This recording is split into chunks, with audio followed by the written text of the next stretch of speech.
यह कहानी एक छोटे से गांव की है, जहां एक पुराना विशाल पेड़ खड़ा था। लोग कहते थे कि वह पेड़ सिर्फ एक पेड़ नहीं, बल्कि आत्माओं का वास था। उस पेड़ के पास रात में कोई भी जाने की हिम्मत नहीं करता था। बुजुर्गों की माने तो जो भी उस पेड़ को काटने की कोशिश करता, वह कभी जिंदा वापस नहीं लौटता। गांव में एक युवक था, रोहन, जिसे भूत प्रेतों की कहानियों पर यकीन नहीं था। एक दिन उसने दोस्तों से शर्त लगाई कि वह रात में उस भूतिया पेड़ के पास जाकर आएगा। रोहन की बात सुनकर सभी डर गए, लेकिन रोहन ने किसी की न सुनी। रात के गहराते अंधेरे में रोहन टॉर्च लेकर पेड़ की ओर चल पड़ा। सन्नाटा हर तरफ फैला हुआ था। जैसे जैसे वह पेड़ के पास पहुंचा, हवा की सरसराहट तेज हो गई। उसे लगा कि कोई उसके पीछे चल रहा है। उसने पलटकर देखा, लेकिन वहां कोई नहीं था।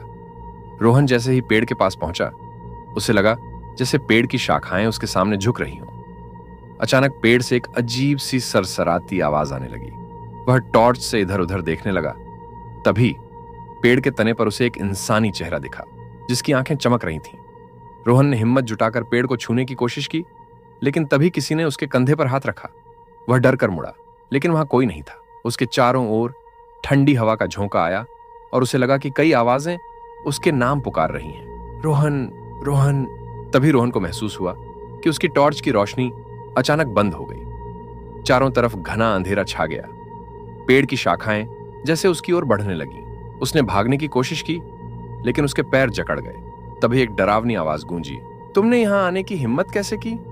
सुबह होने पर गांव वालों को रोहन का जला हुआ बैग पेड़ के पास मिला, लेकिन रोहन का कोई नामो निशान नहीं था।